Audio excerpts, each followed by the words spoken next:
Il y a d'autres tribus qui sont représentées aussi par leurs totems appropriés. Alléluia. Amen. Et vous allez remarquer que ces gens-là vont refléter le comportement de ces animaux-là. Il y a de ces tribus-là qui sont représentées par les chiens. Amen, amen. Amen. Maintenant, remarquez maintenant le comportement de ces tribus-là. Vous allez voir une immoralité à outrance. Alléluia. Amen. C'est indépendamment de leur bonne volonté. Ils sont nés, ils ont trouvé ces choses dans la famille. C'est pourquoi ils s'affichent comme ça. Vous allez remarquer qu'ils sont trop impudiques. Ils n'ont même pas honte de faire certaines choses. C'est par rapport à leur totem. Alléluia.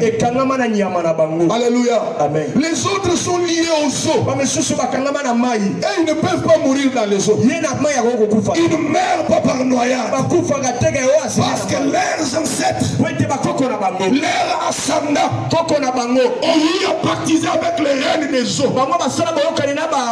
Même si les navires s'écroulent, vous allez les voir surnager. Et les pécheurs vont les repêcher. Alléluia. C'est par rapport au pacte que leurs ascendants ont eu à conclure. Il y a eu un frère qui travaillait au Bichingo. Et là, il y avait une dame qui faisait le maléo. Quand elle préparait, elle prenait les déchets et les jetait dans les fleuves. Alors que là où elle jetait ses immondices, il y avait une sirène. Et un jour à midi, la sirène s'est levée. Il a regardé la sœur en face. Il a dit, je t'aurais tué depuis très longtemps. Mais je t'ai toujours laissé à cause de tes ascendants. Alléluia. Amen. Vous comprenez pas ça? Maintenant, ils sont baptisés.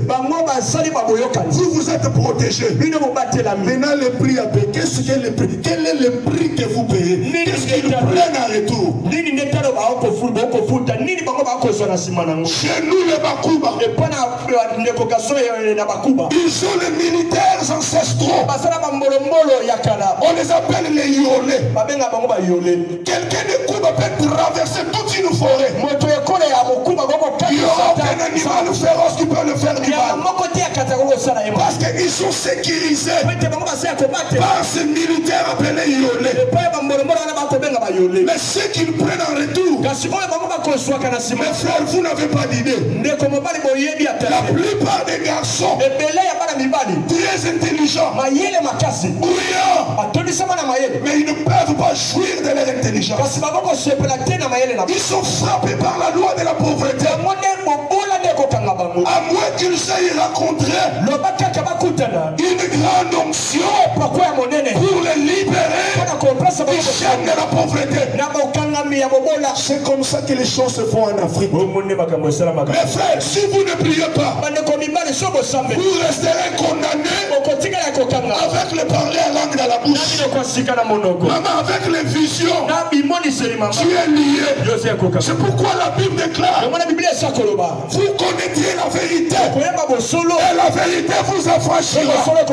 Tu dois connaître certaines vérités afin que tu frappes l'ennemi en face. Alléluia. Amen. Afin que tu ne battes pas comme battant l'air. Sinon, tu vas faire des années. Après année, rien ne semble aller. Dans des familles où ils sont matriarcats, si le papa et la dame, ils sont de la même tribu, vous allez voir du côté papa, ils commencent à sorceler les enfants. Ils se disent en eux-mêmes, c'est du côté maternel qu'ils vont bénéficier. Ce sont eux qui vont bénéficier des vrais styles. Alors les papas vont commencer à en foutre. On jette l'impudicité. Ils vont commencer à faire les enfants dans les toits familiales. Ils commencent à se méconduire.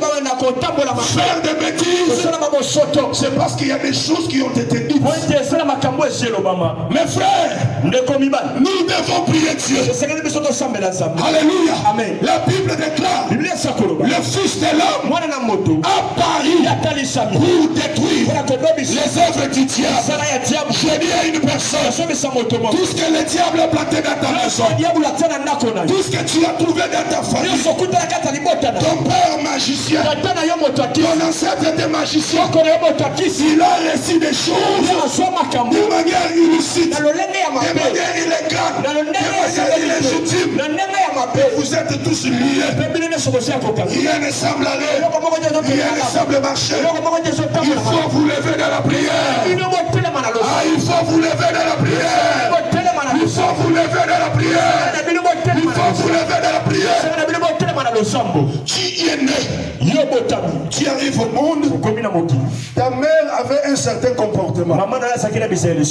Tu te vois aussi à 40 ans. Tu manifestes ces comportements-là.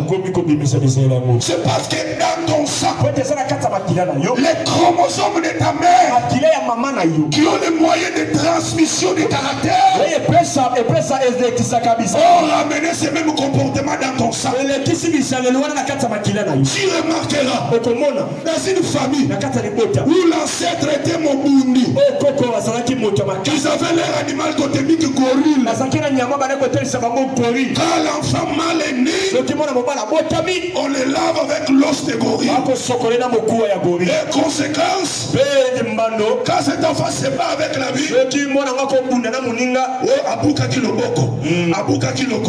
et vous pensez que ça marche. Non, il y a un démon qui marche avec cet enfant.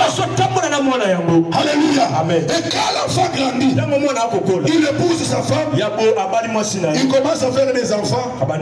Vous remarquez que dans le sang, dans la descendance, dans la progéniture, il y a toujours un brigand qui se lève. Il peut être là, il a la Bible en main. Il craint Dieu. Il voit les comportements de son père, ancien boxeur, dans son enfant. Ce sont les choses qui arrivent par le sang. C'est pourquoi quand Dieu a appelé Abraham, il dit ton nom c'est Abraham, mais tu seras appelé Abraham. Quand Dieu appelle Abraham, Dieu change l'ADN d'Abraham. Est-ce que tu me comprends? Amen. Dieu change le sang d'Abraham. Parce que le père d'Abraham avait élevé les autels pour Baal. Le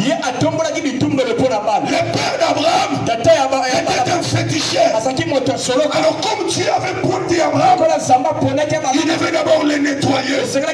Il devait d'abord les laver. Alors il change son nom. Il l'appelle Abraham. Or le préfixe Ham fait dire la gloire, fait dire la Shekinah. Les noms qu'Abraham a fait dès l'éternité, ce n'était pas Abraham, mais à l'éternité on l'appelait Abraham. Jacob le voleur, à l'éternité il s'appelait Israël. Et quand il arrive sur terre, on le nomme abusivement Jacob. Tigete le lonzamba peso komodo aseko. Aoyo kingate. Nalobi boye. Tigete nzambe apesa yo kombo ya seko. Tu es un esprit. Avant que tu n'entres dans le corps, le corps qu'on t'a formé, après une grande bataille entre ton père et ta mère, tu te retrouves dans ce corps, reflétant leur code génétique.